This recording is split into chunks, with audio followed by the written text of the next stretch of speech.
Assalamualaikum warahmatullahi wabarakatuh. Hai semuanya. Di sini kita akan melakukan podcast tentang edukasi mengenai kesehatan seksual bagi remaja nih teman-teman. Nah di sini aku nggak sendirian aja. Di sini saya ditemani oleh temanku. Hai, perkenalkan aku Sherlina Suamarlina. Bisa kalian panggil Sherly ya biar lebih akrabnya. Nah terus di sebelah kananku.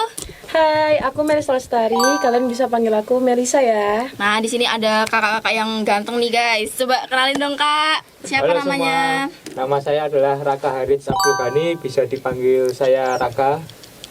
Hai semuanya, perkenalkan saya Nesya Priyanti, bisa dipanggil Naisha. Nah, pada episode kali ini kita akan membahas topik yang sering dianggap tabu tetapi sebenarnya sangat penting loh untuk kita ketahui. Nah, khususnya untuk remaja dan dewasa muda nih. Nah, yaitu tentang kesehatan seksual.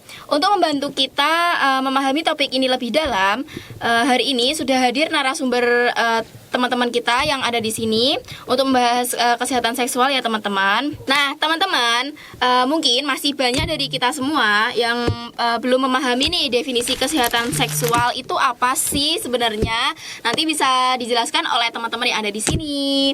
Baik kak, kesehatan seksual itu sebenarnya apa sih kak? Kalau boleh tahu kak? Kalau menurut aku, kesehatan seksual itu kondisi sehat secara mental, fisik, sosial, emosional, terus itu, dan dia tuh berkaitan sama reproduksi dan seksualitas seseorang. Oh, gitu. Begitu ya Kak. Berarti artinya kayak seseorang itu tidak hanya bebas dari penyakit ya kak ya. Berarti kayak harus memiliki pemahaman yang baik mengenai tubuhnya. Kayak Benar. mampu menjaga dirinya sendiri. Kayak Benar. khususnya di daerah organ reproduksi kan kak. Iya. Nah aku juga mau tanya lagi nih kak. Jadi kesehatan seksual itu tidak berfokus pada penyakit aja ya kak? Apa gimana tuh? Betul sekali, kesehatan seksual itu mencakup banyak aspek, kayak mulai dari kebersihan diri, kebersihan organ reproduksi, pengetahuan tentang pubertas kita sendiri, baik cewek ataupun cowok. Terus itu kesehatan mental juga itu penting banget, sehingga kemampuan mencari bantuan ketika kita mengalami masalah kesehatan reproduksi. Wah, ternyata cakupannya cukup luas juga ya, Ya, teman-teman. banyak banget. Nah, oke. Nah, yang kedua, aku juga penasaran nih guys sama tadi kan kita udah bahas tentang apa itu kesehatan seksual. Nah, sekarang aku mau tanya nih, sebenarnya kenapa sih kesehatan seksual itu penting banget buat remaja kayak in this era gitu ya guys? Kenapa sih kita harus memahami tentang kesehatan seksual gitu? Baik, di sini aku bantu jawab ya teman-teman. Karena di remaja di era-era sekarang itu kita tuh banyak mengalami perubahan ya, mulai dari perubahan fisik, perubahan hormon, sampai perubahan emosional. Apalagi kita ya yang wanita itu kan biasanya setiap bulan menstruasi tuh. Ya kan biasanya kalau cewek suka marah-marah kan ya, apalagi marahin pacarnya itu. Benar banget guys. Ya pasti semua cewek kayak gitu ya. Ya. Nah, misalnya tuh ada perubahan juga dari mengalami menstruasi tadi. Terus sedangkan pada laki-laki itu biasanya mengalami perubahan pada fisiknya seperti tumbuh rambut di area beberapa bagian tertentu Daerah gitu gitu ya, ya. Terus bisa mimpi oke. basah. Nah, semua itu sebenarnya normal guys dan merupakan bagian dari proses tumbuh kembang. Tapi sayangnya masih banyak loh remaja yang kayak merasa malu karena perubahan tersebut. Nah, Jadi akibatnya kayak insecure gitu guys. Iya, ya. kayak kadang tuh, kok badan aku tuh kayak Ya, gini ya. gendut gitu ya, Ah, Kak. Iya, Tapi bener kalau mau sih. diet ya males. Oh gitu. Siapa Ya, yang tahu? itu saya tahu. Nah, lanjut ya teman-teman. Nah, tapi masih banyak ya remaja-remaja yang masih bingung, bahkan tuh malu bertanya, kayak juga kesusahan untuk mencari informasi yang kayak gitu. Akibatnya mereka bisa mendapatkan informasi yang salah atau malah percaya mitos-mitos yang belum valid dan belum benar informasinya. Oke, iya sih. Apalagi sekarang tuh informasi di media sosial tuh banyak banget ya teman-teman. Jadi kita kayak bingung mana nih yang mitos atau yang fakta. Nah, Oke. bener banget tuh Kak Alia. Nah, maka itu sebagai Gen Z yang berkualitas dan Gen Z yang budiman. berperikir apa sih? yang berpikir kritis. Jadi kita tuh harus itu loh hati-hati kalau menerima informasi kayak harus menyaring dulu nih Betul. Kak info yang masuk gitu ya Kak. Dan kita juga harus mencari sumber-sumber materi itu yang valid. bener bisa dari guru dosen kan nggak harus dari guru dosen juga sih.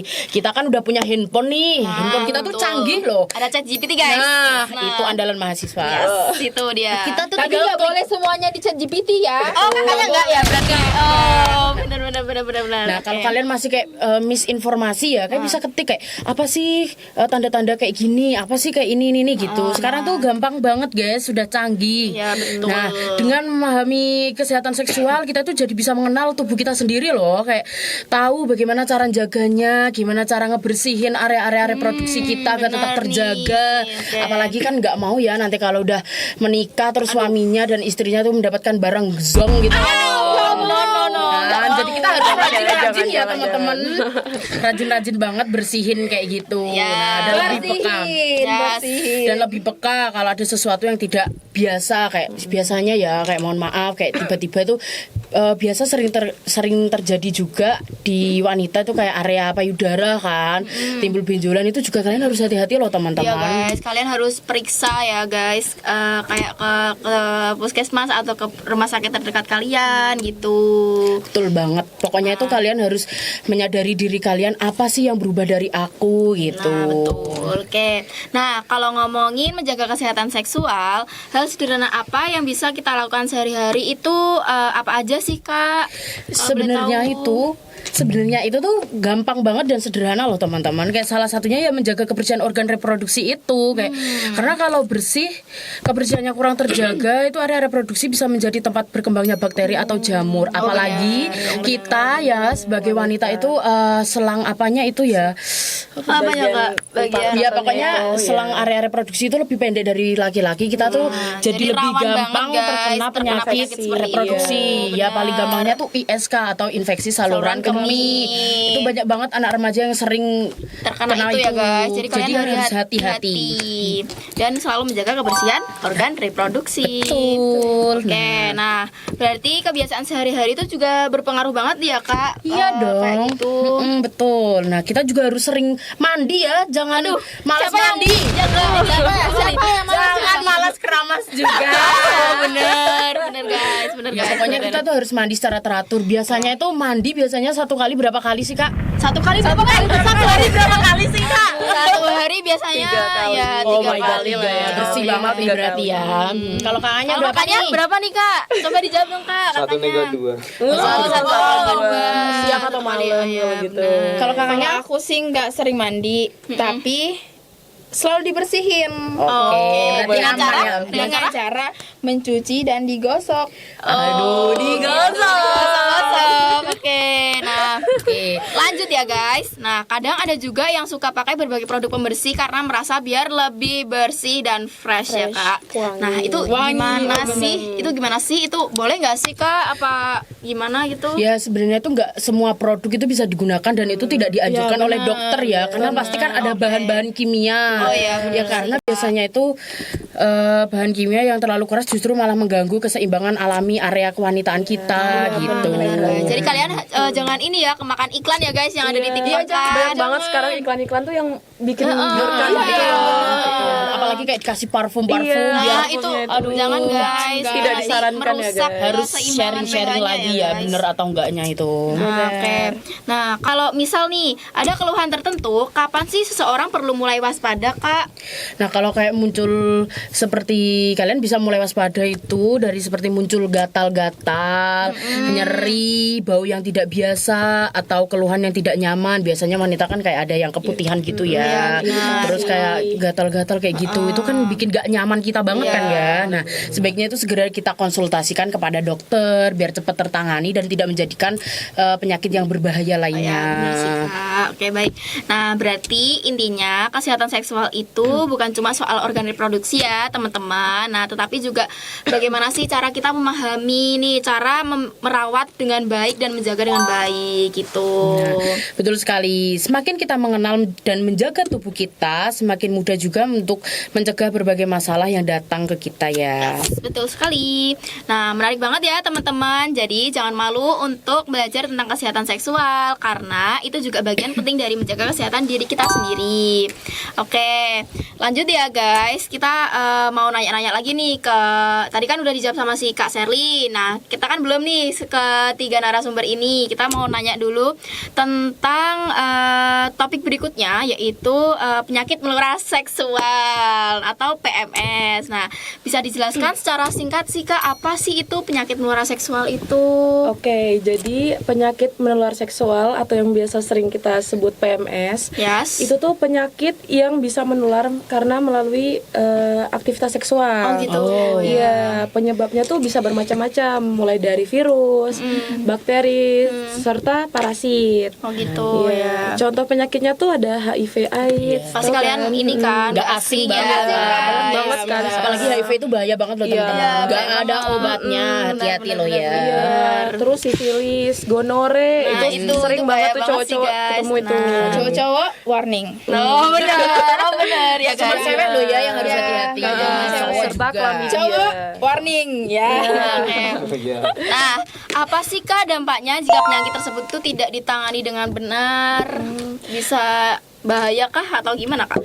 Jadi sekarang tuh masih banyak orang yang menganggap remeh karena benar. gejalanya tuh kadang nggak Nggak terlihat terlihat ya, jelas Kak. gitu. Oh, iya, betul, Eh, betul. Padahal kalau dibiarkan itu PMS itu bisa menyebabkan infeksi yang yang berkepanjangan, gangguan pada sistem reproduksi, terus bahkan bisa menimbulkan komplikasi yang serius. Nah, gitu. makanya dari itu penting bagi kita itu untuk tidak mengabaikan kesehatan pada diri sendiri. Benar. Nah, apa saja sih Kak langkah-langkah pencegahannya mungkin tipsnya gitu Kak? Oke, jadi ada beberapa hal yang bisa kita lakukan ya. Seperti yang pertama, punya pengetahuan yang besar. Oke. Jangan percaya sama sembarang sumber. Sekarang kan banyak tuh berita-berita hoax kan. Ya, kita harus pandai-pandai memilah-milih ya Iya. guys. Terus yang kedua itu menghindari perilaku seksual yang berisiko. Tuh kan. Apa tuh contohnya? In this Contohnya era melakukan guys. seksual yang tidak bersih ya guys. Iya. In this era kan banyak banget ya guys kayak Banyak banget kasusnya zaman sekarang. betul. Betul Oke. banget. Terus yang ketiga itu tidak berbagi jarum suntik pada orang lain. Lalu selain itu kalau merasa ada keluhan, terus merasa khawatir, jangan takut untuk melakukan pemeriksaan atau berkonsultasi dengan tenaga kesehatan. Oke, ya Kak. Berarti edukasi dan pengetahuan itu menjadi kunci utama ya Kak. Iya, benar banget. Karena kesehatan itu bukan sesuatu yang harus ditutup-tutupi. Baik kita bisa lebih bijak mengambil keputusan dan lebih mampu menjaga kesehatan diri sendiri dan orang lain. Oke guys, menarik banget ya guys tadi yang dibicarain oleh Kak Melisa. Nah sekarang yang terakhir nih, aku mau nanya ke Kak Raka. Ternyata kesehatan seksual juga berhubungan dengan kesehatan mental. Nah itu gimana sih Kak penjelasannya gitu? Coba bisa dijelasin Kak? Oke, tentu banyak remaja tuh merasa malu kayak tingginya tuh nggak tinggi-tinggi, kayak gennya tuh ada tergantung dari ayah dan ibunya tuh, ada yang tinggi, ada yang pendek gitu kan. Nah, remaja tuh merasa takut gitu loh kayaknya, kayak oh nggak tinggi-tinggi ini, oh ternyata itu Kayak pubertasnya lambat Iya, gitu ya iya, Kak? lambat gitu, Oh ya. iya. Perubahan pada tubuhnya gitu ya. ya takut ya gitu kayak malu juga gitu kan, rasa malu, Bener-bener insecure, bener sih. Padahal tubuhnya gitu. Sebenarnya itu perasaannya tuh normal. Namun jika tidak mendapatkan informasi yang jelas kayak yang akurat gitu tentang edukasi kesehatan seksual atau kesehatan pertumbuhan gitu, itu bahaya juga sebenarnya. Oh ya. Nah, terus apa sih Kak yang dapat membantu remaja menghadapi hal-hal kayak tersebut tadi yang dibicarain Kak Raka? Sebenarnya tuh dukungan dari orang tua, teman terdekat dan juga tenaga kesehatan itu Penting banget ya banget, Kak. Iya. Terus nah, jadi menjaga kesehatan seksual juga berarti menjaga kesehatan mental ya Kak berarti. benar sekali. Keduanya tuh saling berhubungan antar baik untuk kesehatan juga. Oke guys, kita tadi udah tanya-tanya nih ke kakak-kakak narasumber yang cantik dan ganteng ini. Nah, sekarang pada sesi tanya jawab ini, aku ingin menanyakan apa ya? Iya. Ingin bertanya nih, fakta atau mitos? Di sesi tanya jawab ini aku ingin bertanya nih, mitos atau fakta nih teman-teman. Kan kita kan belum tahu nih ya, kayak apa ya? Ya pokoknya itulah guys. Bisa juga bisa ya? Di sini kita mau melakukan sesi tanya jawab. Nah, pertanyaan yang pertama, mitos atau fakta menstruasi itu tidak teratur karena menandakan suatu penyakit yang baru nih kak. Mitos atau fakta nih? Mitos. Kenapa itu, Kak? Kenapa? Pada remaja siklus menstruasi itu seringkali belum teratur karena hormonnya dia masih menyesuaikan sama dirinya sendiri. Begitu. Iya benar. Terus hormon juga salah. Misalkan. Namun kalau berlangsung lama atau disertai keluhan berat, sebaiknya diperiksakan langsung ke tenaga medis. Oh, benar sih. Nah, pertanyaan yang kedua, mengapa pendidikan kesehatan seksual perlu diberikan sejak remaja? Kenapa nih? Karena masa remaja merupakan periode banyak perubahan, pengetahuan yang benar membantu remaja memahami tubuhnya, menghindari informasi yang salah dan menjaga kesehatan reproduksi dengan baik. Oke, lanjut. Pertanyaan yang ketiga yaitu apakah membahas kesehatan seksual dapat mendorong perilaku negatif pada remaja nih, kakak? Gimana nih kak? Enggak dong, karena kan kalau kita bahas tentang kesehatan seksual malah bisa menjadi Mendapatkan edukasi. edukasi, Betul. benar. Terus ya biar mereka lebih paham tentang edukasinya gitu loh. Nah, pertanyaan yang terakhir yaitu kapan sih seseorang harus berkonsultasi dengan tenaga kesehatan? Coba, Kak, Ketika dijawab. siapa yang mau jawab? Siapa yang mau jawab? Terserah. Oke. Ketika mengalami keluhan pada organ reproduksi, merasa khawatir terhadap perubahan pada tubuh atau membutuhkan informasi yang jelas, itu bisa mengenali kesehatan reproduksi. Oh gitu ya kak, oke. Nah tidak terasa ya teman-teman, kita sudah berada di penghujung podcast. Nah, dari pembahasan hari ini kita belajar bahwa kesehatan seksual bukanlah topik yang harus dihindari, melainkan pengetahuan penting yang perlu dipahami oleh setiap orang. Dengan memahami kesehatan seksual, kita dapat menjaga kebersihan organ reproduksi, mencegah berbagai masalah kesehatan, mengenali perubahan tubuh dengan baik, serta membuat keputusan yang bertanggung jawab untuk masa depan kita. Oke, terima kasih untuk para narasumber pada hari ini, kakak-kakak yang cantik dan ganteng ini. Ya, terima kasih kembali ya. Semoga informasi yang kami sampaikan ini bermanfaat bagi penonton. Ya, oke. Terima kasih juga kepada teman-teman yang sudah mendengarkan podcast ini sampai selesai. Nah, saya Alia Eka Marsanti sebagai host podcast pada hari ini. Saya pamit undur diri. Wassalamualaikum warahmatullahi wabarakatuh. Waalaikumsalam warahmatullahi wabarakatuh. Dadah. Dadah 1, 2, 3. Bye.